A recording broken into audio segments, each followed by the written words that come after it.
ব্যবসা বাড়বেই বাড়বে। শনিবার দিন কালো তিল ও জল মিশিয়ে দোকানের সামনে ছিটিয়ে দিন। বৃহস্পতিবার একটা কলা গাছে হলুদ জলে মিশিয়ে অর্ঘ্য দিন। অমাবস্যার রাতে শ্রীযন্ত্র স্থাপন করে 11 বার লক্ষ্মী মন্ত্র জপ করুন। প্রতি পূর্ণিমা 11টা গোলাপ ফুল দোকানে ছিটিয়ে রাখুন। মঙ্গলবার হনুমান চালিসা পাঠ করুন দোকানে বসেই। নতুন মাসের প্রথম দিন একটা রূপোর কয়েন ক্যাশ বাক্সে রাখুন। প্রতিদিন প্রথম বিক্রির সময় ওং লক্ষই নম বলুন।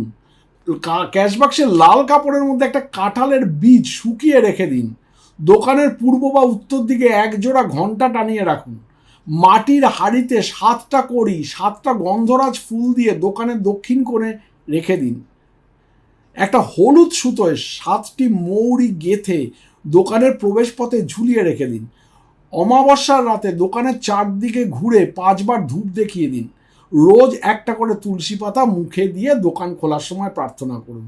তুরন্ত তুরন্ত তুরন্ত রেজাল্ট করবেন। স্নানদ্রব্য যারা অনেকেই প্রচুর মানুষ আমার এই স্নানদ্রব্য ইউজ করে প্রতিদিন উপকৃত হন।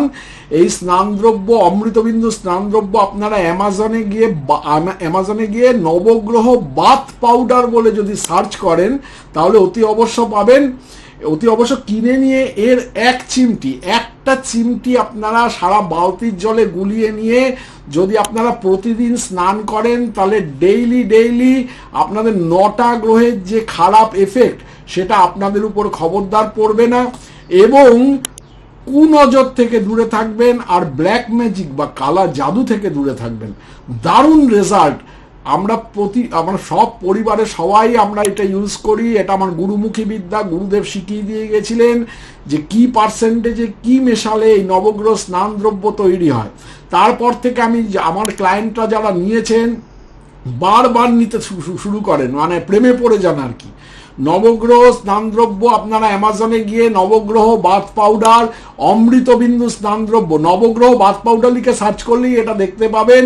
অতি অবশ্যই দেখে নেবেন। আর সেলারের নাম গ্লোবাল পারচেজ ইন্টারন্যাশনাল।